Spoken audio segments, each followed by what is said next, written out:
ایک چھوٹے سے محلے میں حامد نام کا ایک غریب لڑکا رہتا تھا۔ اس کے گھر کے حالات زیادہ اچھے نہیں تھے۔ اس کی امی بہت محنتی اور صابر عورت تھیں، جبکہ اس کے ابو کافی عرصے سے بیمار تھے۔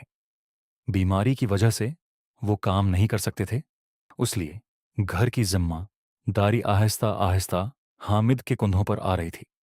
حامد دل کا بہت اچھا اور نرم مزاج لڑکا تھا۔ وہ ہر وقت اللہ سے دعا کرتا تھا کہ اس کے ابو جلدی صحت یاب ہو جائیں اور ان کے گھر کے حالات بہتر ہو جائیں۔ ایک دن اس نے فیصلہ کیا کہ وہ بھی کام کرے گا تاکہ اپنی امی کا ہاتھ بٹا سکے۔ اگلے دن وہ صبح سویرے اٹھا اور مزدوری کے لیے نکل گیا۔ وہاں اس نے پورا دن سخت محنت کی، کبھی بھاری سامان اٹھایا، کبھی صفائی کی اور کبھی دوسرے لوگوں کی مدد کی۔ سورج کی تپش بہت زیادہ تھی، پسینہ بہہ رہا تھا، لیکن حامد نے ہمت نہیں ہاری۔ شام کے وقت جب کام ختم ہوا تو اسے کچھ پیسے ملے۔ وہ پیسے زیادہ نہیں تھے، لیکن حامد کے لیے وہ بہت قیمتی تھے۔ اس نے دل ہی دل میں اللہ کا شکر ادا کیا اور خوشی خوشی گھر کی طرف چل پڑا۔ راستے میں اندھیرا ہونے لگا تھا اور حامد تھکن کی وجہ سے آہستہ آہستہ چل رہا تھا۔ اچانک اس کی نظر ایک بہت ہی خوبصورت اور نورانی چہرے والے شخص پر پڑی۔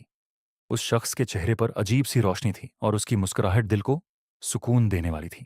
وہ شخص حامد کے قریب آیا اور نرمی سے بولا، بیٹا، تم اتنے تھکے ہوئے کیوں ہو؟ حامد نے ادب سے جواب دیا، میں مزدوری کر کے آ رہا ہوں۔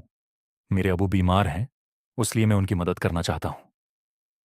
وہ نورانی شخص مسکرایا اور بولا، تم بہت اچھے بچے ہو، اللہ تمہاری محنت اور نیت کو ضرور قبول کرے گا۔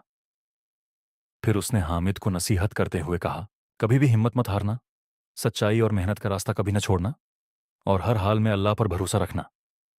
حامد کو اس شخص کی باتیں سیدھی دل میں اترتی محسوس ہوئیں۔ جب وہ شخص وہاں سے چلا گیا تو حامد کو ایک عجیب سا سکون محسوس ہوا۔ اس نے سوچا کہ شاید یہ کوئی عام انسان نہیں تھا، بلکہ اللہ کا بھیجا ہوا فرشتہ تھا۔ گھر پہنچ کر حامد نے سارا واقعہ اپنی امی اور ابو کو سنایا۔ اس کی امی کی آنکھوں میں آنسو آ گئے اور وہ بولیں، بیٹا، اللہ اپنے نیک بندوں کی مدد ضرور کرتا ہے۔ ہو سکتا ہے وہ واقعی ایک فرشتہ ہو جو تمہیں حوصلہ دینے آیا تھا۔ اس کے ابو نے بھی کمزور آواز میں کہا، حامد، تم نے آج صرف محنت نہیں کی بلکہ صبر اور ایمان کا مظاہرہ کیا ہے۔ ہمیں تم پر فخر ہے۔ اس رات حامد کے دل میں ایک نئی امید جاگ اٹھی۔ اسے یقین ہو گیا کہ اللہ ہمیشہ ان لوگوں کے ساتھ ہوتا ہے جو محنت کرتے ہیں اور اس پر بھروسہ رکھتے ہیں۔ وقت گزرتا گیا اور حامد نے اپنی محنت اور ایمان کو کبھی نہیں چھوڑا۔ آہستہ آہستہ اللہ نے اس کے گھر کے حالات بہتر کر دیے اور اس کے ابو کی صحت بھی سنبھلنے لگی۔